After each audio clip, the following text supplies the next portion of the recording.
जी अस्सलाम वालेकुम। कैसे हो दोस्तों? उम्मीद है आप भाई सब ठीक ठाक होंगे। मैं ਤੁਹਾਡਾ अपना उस्ताद अमीर ਤੇ आप देख रहे माई यूट्यूब चैनल दीवार से मकान तक। ਤੇ ਦੋਸਤੋ ਅੱਜ ਥੋੜ੍ਹਾ ਜਿਹਾ ਤੁਹਾਨੂੰ ਕੰਮ ਦੇ ਹਵਾਲੇ ਨਾਲ ਵੀਡੀਓ ਮੇਰੀ ਹੁੰਦੀ ਹੈ ਤੇ ਅੱਜ ਤੁਹਾਨੂੰ ਕਿਹੜਾ ਨਾ ਸਟਾਰਟਰਾਂ ਦੇ ਬਾਰੇ ਦਿਖਾਣਾ ਹੈ ਵੀ ਸਟਾਰਟਰ ਕਿਸ ਚੀਜ਼ ਦੇ ਸਟਾਰਟਰ ਹੁੰਦੇ ਨੇ ਤੇ ਸਟਾਰਟਰ ਕਿਸ ਵਾਸਤੇ ਭਰੇ ਜਾਂਦੇ ਨੇ। ਇੱਕ ਮੇਰੇ ਦੋਸਤ ਨੇ ਸਵਾਲ ਕੀਤਾ ਵੀ ਉਸਤਾਦ ਜੀ ਸਟਾਰਟਰ ਕਿਉਂ ਹੁੰਦਾ ਹੈ ਤੇ ਉਹਦੇ ਬਾਰੇ ਵੀਡੀਓ ਅਸੀਂ ਬਣਾ ਰਹੇ ਹਾਂ ਸਟਾਰਟਰ ਦੀ।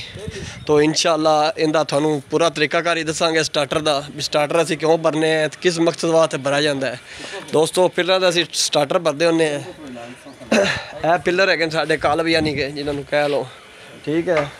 तो स्टार्टर दोस्तों इनका इस वास्ते भरा जाता है भी शटरिंग जो भाई लाण आता है वो इहदे नाल प्लेट ला दिंदा है तो उत्ते खड़ा ने सीधा खड़ा ना कार ते साल दी कार ते खड़ी कर दिंदा। स्टार्टर भरन का मकसद यह होंदा है।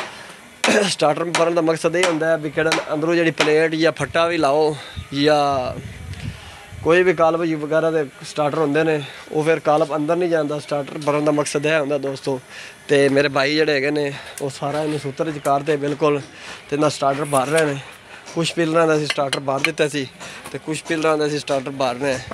तो मेरा भाई है स्टार्टर भर रहा है तो परली साइड से यार कोई रोक वगैरह नहीं लाई तो माशाअल्लाह स्टार्टर वगैरह साढ़े तिने जोड़े पहले अगले वो भी भरे गए सी तो एक रह गया सी।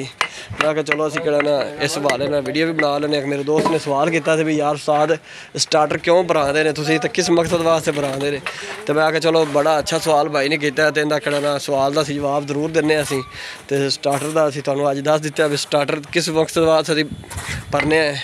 तो दोस्तों स्टार्टर का यही फायदा होंदा है भी कहड़ा ना कालब जिहड़ा खड़ा करन ते बाटम यानी कि अंदर नहीं जाता क्योंकि बाहरों इन्हां दी प्लेट दे कड़े ने तक लगती है वली वगैरह।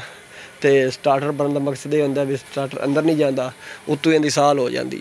तो साल भी इंशाअल्लाह जिस दिन मैं इधर आया ज़रूर विखावांगा कि मैं दूसरी साइड से चला गया तो मैं दूसरे काम का विजिट करावांगा इंशाअल्लाह भी कित्थे तक असीं पहुँचे हैं।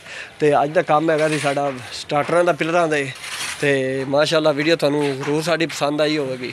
पसंद आई हो तो साढ़े यूट्यूब चैनल सब्सक्राइब करें लाइक करें दुआओं में याद रखें। अल्लाह हाफ़िज़।